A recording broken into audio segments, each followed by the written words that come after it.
How's it going, everybody? Ragroth here. So I know I've obviously talked a lot about Bleach Rebirth of Souls lately. It's probably made up most of my channel. And more recently, it's mainly just been reaction videos to character trailers we get a week. You know, I know I did the one video a while back that was talking about why we need to support the game.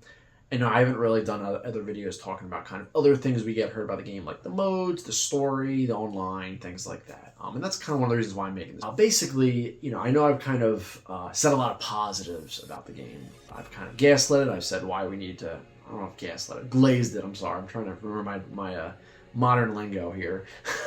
I've glazed it. I've said a lot of good things. I've said why we need to support it. Things like that, and I've kind of talked a lot about the roster, the characters, and all that. I just haven't really talked much else about it. I am overall happy with what I'm seeing with the game, and I should say that at the time of filming this, we're about, I think we're exactly 2 weeks out, I believe. Yeah, so I think it comes out in 2 Fridays from now. I'm overall happy with what I'm seeing of the game, but I do have maybe a couple concerns. I'm not saying the game's gonna suck. I'm just saying, like, you know, these are maybe what I see could be concerning, could be some downsides that people have with the game. Honestly, that was only a few, and I just wanted to talk about them, you know, before the game comes out. So I guess the first one is, I'm going to kind of go in an order of, like, priority for me. So I guess the first thing is, and the thing that's the least important but still a concern, is the online.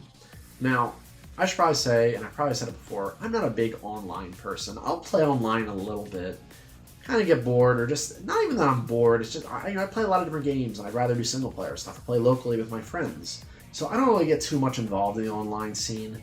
However, though, I'd still like it to be good because, first of all, I might want to play online with people.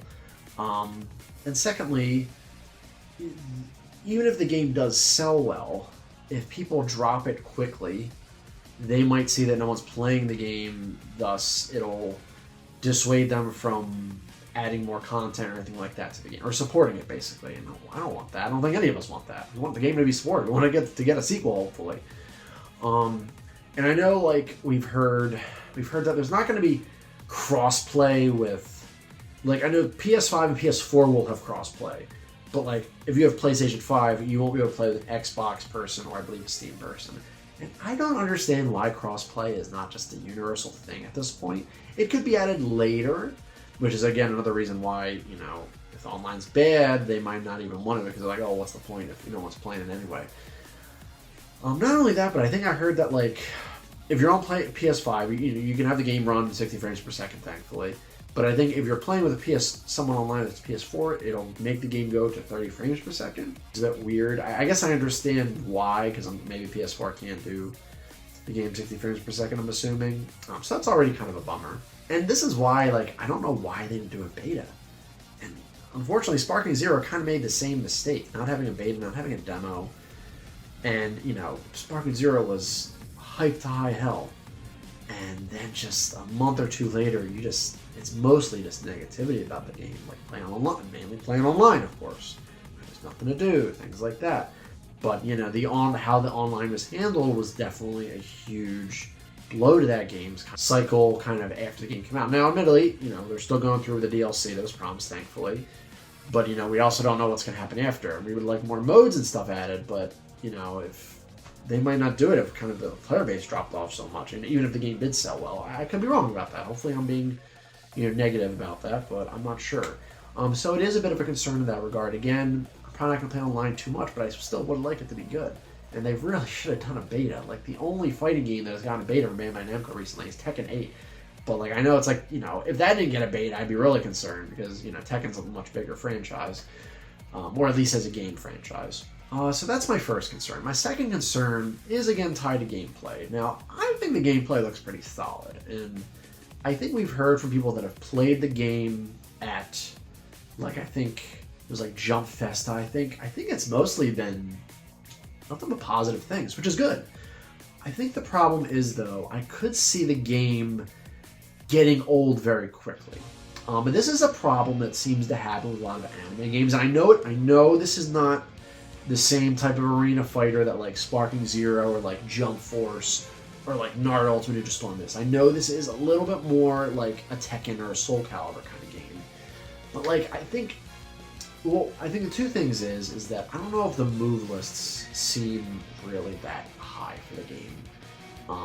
which means basically the character doesn't look like there's 2D. But that's another common problem that happens in a lot of anime games. Like move lists are short. It kind of gives you little options, and I think also too, and I should also counter this with, I do understand that the characters don't need 1,000 moves for the game to be fun or in depth or anything like that. Like I think Guilty Gear Strive. This was sort of a bummer for me. It didn't ruin the game, but it was a little bit of a bummer. They definitely trimmed down the movesets for the characters in that. But Guilty Gear Strive is like the most successful Guilty Gear game. Now, admittedly, Guilty Gear is kind of on the other end of the spectrum, where Guilty Gear was so complex that to maybe appeal to people more, they maybe needed to tone it down a bit. And maybe Strive just kind of found that happy medium, between big overwhelming move list and kind of more manageable move list. And I think Tekken 8 may have also trimmed it down as well, but there's still like 1,000 moves each character knew in Tekken 8. And I get it with Bleach. It's like it's an anime, so it's like they kind of have to base it off of what the characters do in the show. Some characters might have more options than others, and but they've been, I think, fairly creative for the most part. But another, I think, concern with this too, or I guess sub-concern with this, is that this game is similar to Dissidia Final Fantasy, where essentially you you fight each other and use certain moves to kind of weaken the character, and then you hit him with a move that actually does like damage or KOs and stuff like that. And look, I love Dissidia. I love Dissidia. Especially the PSP ones. NT, not as much. But that's not because of the fight. That's for a lot of other reasons. But the thing is, though, like, even though I don't hate that, I don't mind it. I think that method of fighting can get a little old, because it's like how the matches will play out. I think there's less ways that the match can play out if only certain moves can finish the match, end it, or whatever. It doesn't help that there are all these big cinematics, and I think that they look beautiful, they're awesome, but I know people can get kind of tired of seeing them all the time, especially if it's only there's only one or two of them per character. Some characters might just do the same one, because some characters, I think they're key cone moves. I think, key cone moves. Some characters might have more than one depending on what form they're in, but some characters, they might just do the exact same thing no matter what form they're in too.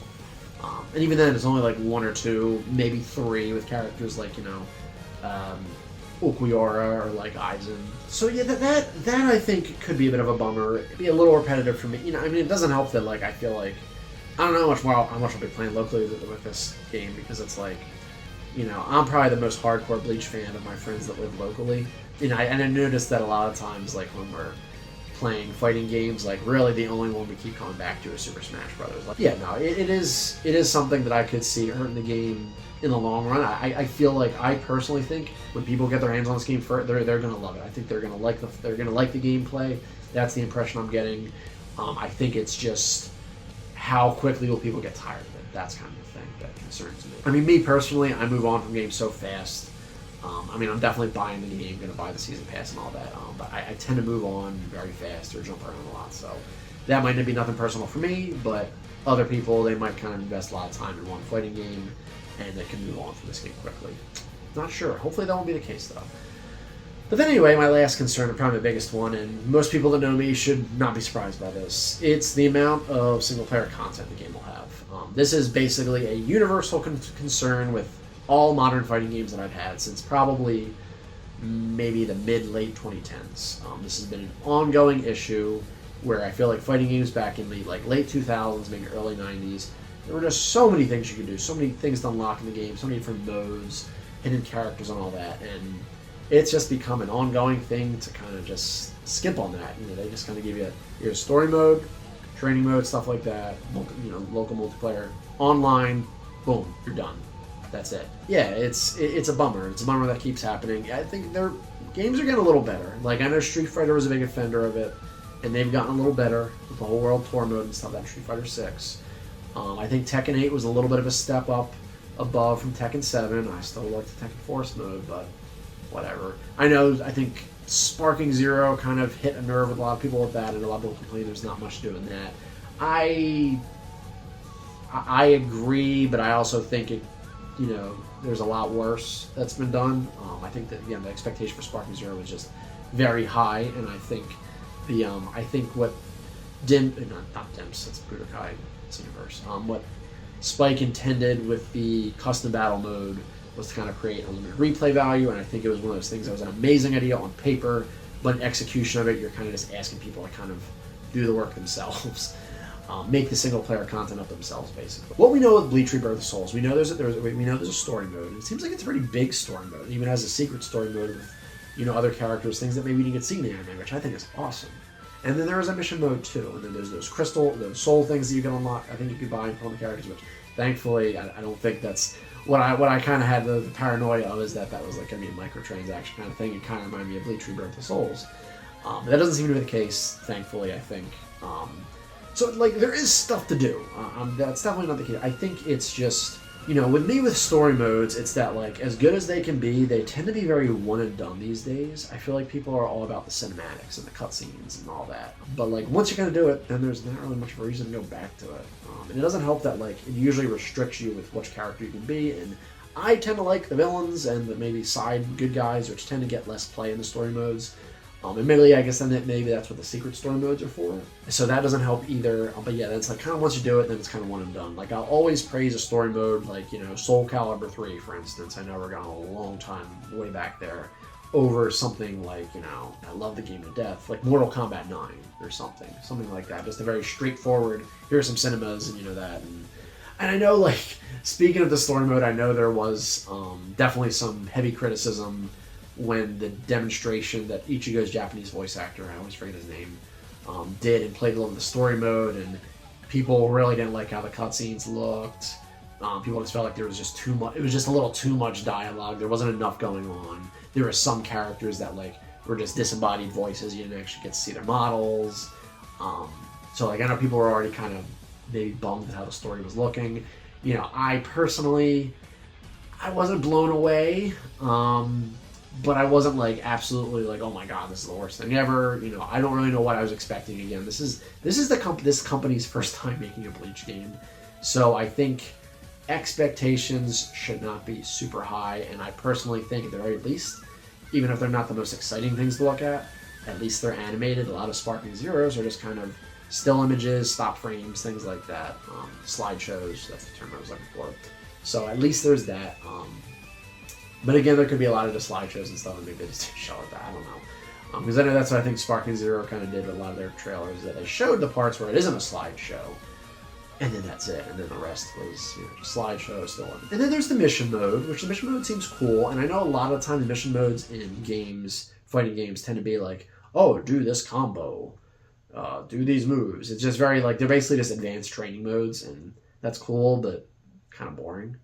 In my opinion, at least. This does seem a little more varied than that, so it seems like there's stuff to do, definitely. I guess it's just a matter of how long that will last. There's definitely effort here.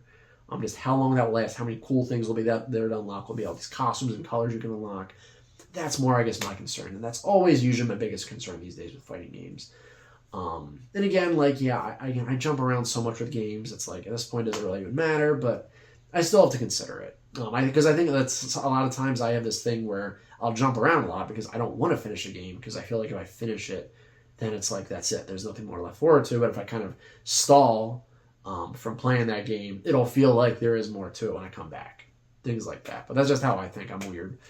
So yeah, those are just some concerns I do have with the game. I don't think I'm too concerned with game balance yet, and stuff like that. It seems like they're trying very hard to kind of accommodate that.